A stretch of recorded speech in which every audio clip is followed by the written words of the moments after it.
নির্বাচনের আর মাত্র 5 দিন। কিন্তু মাঠ পর্যায়ে আসলে আপনিও জানেন, আমিও জানি, আইন শৃঙ্খলা বাহিনী, নির্বাচন কমিশন এবং প্রশাসনের কোনো ধরনের সংস্কার হয় নাই।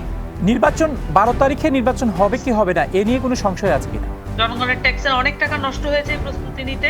প্রার্থীরাও নেমে পড়েছেন যার যার এলাকায়। এখন আর এটা নিয়ে সংশয় থাকা উচিত না। নির্বাচনের আর মাত্র 5 দিন, আগামী 12ই ফেব্রুয়ারি বাংলাদেশে নির্বাচন হতে চলেছে এবং বহু আকাঙ্ক্ষার নির্বাচন, বিশেষ করে এই নির্বাচন 5ই আগস্ট পরবর্তী প্রথম জাতীয় সাধারণ নির্বাচন। এই নির্বাচনকে ঘিরে যেমন আকাঙ্ক্ষা আছে, একই সাথে এই নির্বাচনকে ঘিরে আছে সংশয়, আছে প্রত্যাশার বিপরীতে আসে অনেক হিসাব নিকাশ মিলানোর সুযোগ। জেনারেল ওয়াকারুজ্জামান বলেছেন যে নির্বাচন হবে এবং এ নিয়ে কোনো সংশয় নেই।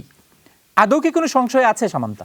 আমি একটা জিনিস লক্ষ্য করছি, ইন্টারিম গভর্নমেন্টে যারা এই নির্বাচন নিয়ে মন্তব্য করছেন তাদেরকে অতিরিক্ত কনফিডেন্স শো করার প্রবণতা আমি লক্ষ্য করেছি। কনফিডেন্স আসলে কোনো আলামত ছাড়া কনফিডেন্সকে আমি একটু সন্দেহের চোখে দেখি। তারা কোনো রিফর্ম করতে পারেন নাই, কিন্তু বারংবার স্বরাষ্ট্রমন্ত্রী, প্রধান উপদেষ্টা, সেনাপ্রধান সহ অন্য অনেকেই আহ অত্যন্ত বীর দর্পে বলে যাচ্ছেন যে নির্বাচন খুব সুষ্ঠু হবে। কিন্তু মাঠ পর্যায়ে আসলে আপনিও জানেন, আমিও জানি, আইন শৃঙ্খলা বাহিনী, নির্বাচন কমিশন এবং প্রশাসনের কোনো ধরনের সংস্কার হয় নাই। এবং কখনো কখনো এটাকে বাংলাদেশের মানুষ খুব বেশি খারাপভাবে দেখেও না। নির্বাচনকালীন সহিংসতায় একটু মারপিট না হলে নির্বাচন জমে না, এই ধরনের মনোবৃত্তি কিন্তু আছে, এই ধরনের একটা অ্যাকসেপ্টেন্স আছে যেটা ভয়ানক। সো এইটা আমার কাছে মনে হচ্ছে যে এটা এত কিছুর পরেও সরকার থেকে যে ধরনের কনফিডেন্স শো করা, আত্মবিশ্বাসী মনোভাব যেটা দেখছি, এইটা আসলে একটু অপ্রাসঙ্গিক এবং অযৌক্তিক। আর তারা হয়তো অন্তঃসার শূন্য বলেই তারা এই ধরনের কনফিডেন্স শো করছে বলে মনে হচ্ছে আমার কাছে। নির্বাচন 12 তারিখে নির্বাচন হবে কি হবে না এ নিয়ে কোনো সংশয় আছে কিনা?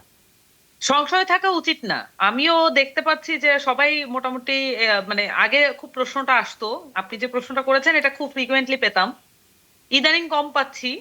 কিন্তু মানে সংশয় থাকা উচিত না, সব ধরনের যা যা প্রস্তুতি নেওয়া, সংস্কার বাদে যা যা প্রস্তুতি নেওয়া সবকিছু এগিয়ে গেছে।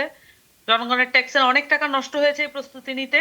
প্রার্থীরাও নেমে পড়েছেন যার যার এলাকায়। এখন আর এটা নিয়ে সংশয় থাকা উচিত না এবং এটাকে সংশয় প্রকাশ করে বরঞ্চ যারা নির্বাচন ভণ্ডুল করতে চায় তাদের হাতে কোনো কিছু তুলে দেওয়াও ঠিক হবে না।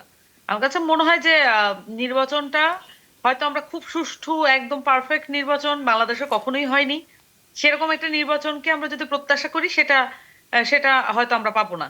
তবে আমরা মোটা দাগে একটা নির্বাচনকে এগিয়ে নিয়ে গিয়ে যে কোনো একটি সরকারের হাতে দায়িত্ব তুলে দিতে পারা, এটা অনেক বেশি জরুরি।